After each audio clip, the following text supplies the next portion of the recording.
वाजीपुर नाम के शहर में सुरभि ज्योति नाम की एक लड़की थी जो कि अपने पति शुभ के साथ रहती थी। शुभ एक आर्मी ऑफिसर था जिसके चलते वो घर बहुत कम आ पाता था। अभी 2 साल पहले ही तो शादी हुई थी सुरभि ज्योति की शुभ से, लेकिन मुश्किल से 3 बार ही सुरभि ज्योति शुभ का चेहरा देख पाई थी, क्योंकि शुभ को साल में सिर्फ 1 महीने की छुट्टी मिलती थी। इसलिए ज्यादातर सुरभि ज्योति अपनी सास के घर पर अकेली रहती थी, क्योंकि सुरभि ज्योति के ससुर की हार्ट अटैक से 3 साल पहले मौत हो चुकी थी।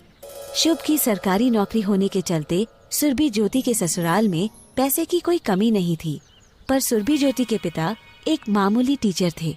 इसलिए सुरभि ज्योति की सास सुरभि ज्योति की बिल्कुल भी इज्जत नहीं करती थी। कभी खाने के बहाने, कभी गंदगी के बहाने, तो कभी सुरभि ज्योति के पहनावे के बहाने सुरभि ज्योति की सास उस पर चिल्लाने और गालियां देने का कोई मौका नहीं छोड़ती थी।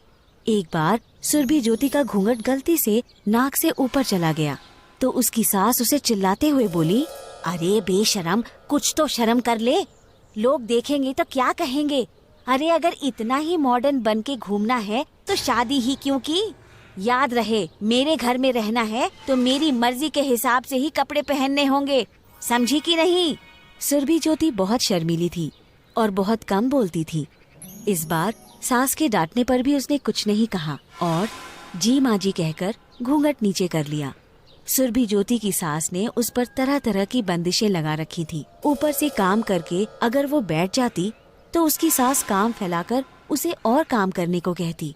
एक दिन घर की सफाई करते करते सुरभि ज्योति थक गई और थोड़ी देर लेटने के लिए अपने कमरे में चली गई। लेकिन सुरभि ज्योति की सास बहुत बदमाश थी और सुरभि ज्योति का आराम उसके लिए हराम था। वो बाहर गई और वहाँ से एक बाल्टी में मिट्टी लाकर पूरे घर में फैला दी। मिट्टी फैलाने के बाद वो सुरभि ज्योति के कमरे में गई और चिल्लाते हुए बोली, अरे कामचोर, कुछ काम भी कर लिया कर। बाहर हॉल और किचन इतना गंदा पड़ा है, हर जगह धूल ही धूल, उसे कौन साफ करेगा।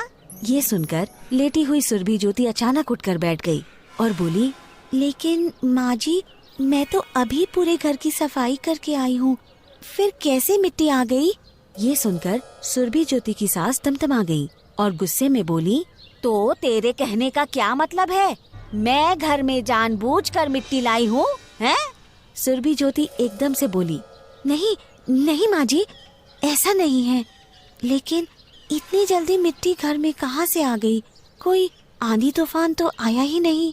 अब तो सुरभि ज्योति की सास को चिल्लाने का मौका मिल गया था और वो चिल्लाते हुए बोली, जब देखो कचाकच सास से जबान लड़ाती रहती है। एक तो ब्याह भी मुफ्त में हो गया, कोई दहेज तो देना नहीं पड़ा, इसीलिए तेरा दिमाग ज्यादा खराब है। एक तो काम चोरी, ऊपर से मुझे झूठा ठहरा रही है, चल जाके काम कर। ये कहकर सुरभि ज्योति की सास ने धक्का देकर सुरभि ज्योति को कमरे से बाहर कर दिया और बोली, अब जब पूरा घर अच्छे से चमका देना तभी इस कमरे में अंदर घुसना, नहीं तो आज तेरी टांगे तोड़ दूंगी। अपनी सास के मुंह से ऐसी बातें सुनकर सुरभि ज्योति रुआसी हो गई और आंखों में आंसू भरे फिर से घर की सफाई करने लगी। दोबारा घर की सफाई करते करते सुरभि ज्योति को शाम हो गई और उसके आराम करने का समय भी निकल गया था, क्योंकि अब उसे खाना बनाना था। दिन भर काम करके थक जाने के कारण सुरभि ज्योति सब्जी में नमक डालना भूल गई।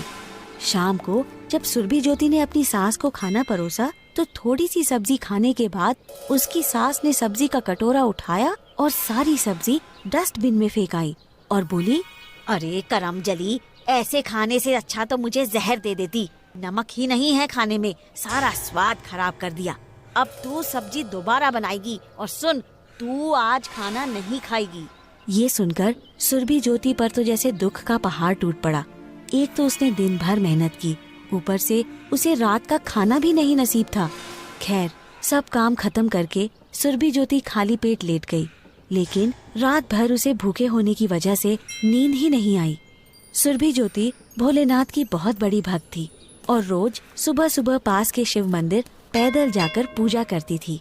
उस रात जब सुरभि ज्योति को नींद नहीं आई तो सुबह के 4 बजते ही गुस्से में वे भोलेनाथ के मंदिर चली गई और वहां पहुंचते ही शिवलिंग के सामने हाथ जोड़कर रोने लगी। वो रोते हुए बोली, हे भोलेनाथ, क्या गरीब और सीधा होना पाप है। कैसे आपके रहते आपके भक्त के साथ ये अन्याय हो रहा है? क्या यही फल है मेरी भक्ति का? ये रोज रोज के ताने, डांट, ये मार, ये फल देंगे मुझे मेरी भक्ति का आप? ये कहकर बिना पूजा किए सुरभि ज्योति मंदिर से वापस आने लगी। ये पहली बार था कि सुरभि ज्योति बिना पूजा किए मंदिर से निकली हो, लेकिन उस समय सुरभि ज्योति का गुस्सा 7वें आसमान पर था। सुरभि ज्योति रास्ते पर चल ही रही थी कि सड़क के किनारे उसे एक घायल सांप दिखा, जो कि आम सांपों से बहुत बड़ा था। ऐसा लग रहा था मानो स्वयं भोलेनाथ का शेषनाग घायल पड़ा हो। इतने बड़े सांप को देखकर पहले तो सुरभि ज्योति डर गई, लेकिन फिर उसने सोचा, अगर मैंने इनकी मदद नहीं की तो इसे कोई जंगली जानवर मार देगा। ये कहकर बहुत सावधानी से सुरभि ज्योति ने उसे उठाया और घर ले आई। चौंकाने वाली बात ये थी कि उस सांप ने सुरभि ज्योति को कुछ भी नहीं किया, बल्कि चुपचाप उसके हाथों में आ गया। घर आकर सुरभि ज्योति ने चुपके से उसे बगीचे के पीछे वाले हिस्से में छुपा दिया और खुद आगे के दरवाजे से अंदर हल्दी का लेप लेने चली गई। कुछ देर बाद वो वहाँ से बाहर निकली और उस सांप के पास जाकर उसे हल्दी का लेप लगाने लगी। लेप लगने के दौरान सांप वहीं चुपचाप लेटा रहा। कुछ दिनों की मरहम पट्टी के बाद वो सांप 1 हफ्ते में ठीक हो गया और वहीं जहाँ सुरभि ज्योति ने उसे छुपाया था वहीं छिपा रहा।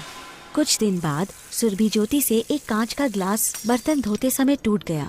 अब तो उसकी सास को एक और कारण मिल गया उसे डांटने का, लेकिन जब उसकी सास ने इस टूटे ग्लास को देखा तो वो गुस्से में मुंह बनाए चुपचाप स्टोर रूम में चली गई। सुरभि ज्योति को लगा कि उन्होंने उसे कुछ नहीं कहा, लेकिन तभी उसकी सास लाठी लेकर उसके सामने खड़ी हो गई और उसे मारने लगी। लाठी पड़ते ही सुरभि ज्योति इतनी तेज चिल्लाई कि बगीचे में बैठा सांप अंदर घर में आ गया और उसने सुरभि ज्योति की सास को उसे मारते हुए देखा। ये देखकर अचानक वो सांप बिल्कुल काला पड़ गया और बहुत भयानक हो गया। वो सरपट सुरभि ज्योति की सास की ओर बढ़ा और पैरों से लेकर गले तक सुरभि ज्योति की सास के चारों ओर कुंडली मारकर अपनी पकड़ धीरे धीरे कसने लगा। सुरभि ज्योति की सास चिल्लाई, अरे अरे कोई बचाओ, ये सांप तो मेरी हड्डियां तोड़ देगा। तभी अचानक वो सांप बोला, मुझे भोलेनाथ ने भेजा है उनके भक्त की रक्षा के लिए। आइंदा सुरभि ज्योति को तंग किया तो मैं तुम्हें सीधा भोलेनाथ के पास ही पहुंचा दूंगा। अपनी सास को यूं जकड़ा देखकर सुरभि ज्योति ने उस सांप से हट जाने को कहा और उसे वापस बगीचे में जाने को कहा। इसके बाद सास सुरभि ज्योति से बहुत डरने लगी और उन्होंने उसे मारना बंद कर दिया। लेकिन एक दिन जब सुरभि ज्योति बाहर गई हुई थी और उसकी सास सो रही थी, तभी उनके बिस्तर पर एक बिच्छू चढ़ गया। सुरभि ज्योति के सांप को जब बगीचे में ये एहसास हुआ तो वो सरपट अंदर आया और उस बिच्छू को मार कर खा गया। उनकी लड़ाई के शोर से सास उठ गई और बिच्छू को मरा देखकर सारी बात समझ गई। उस दिन के बाद से उन्होंने उस सांप और सुरभि ज्योति दोनों को अपना लिया और खुशी खुशी दोनों के साथ रहने लगी।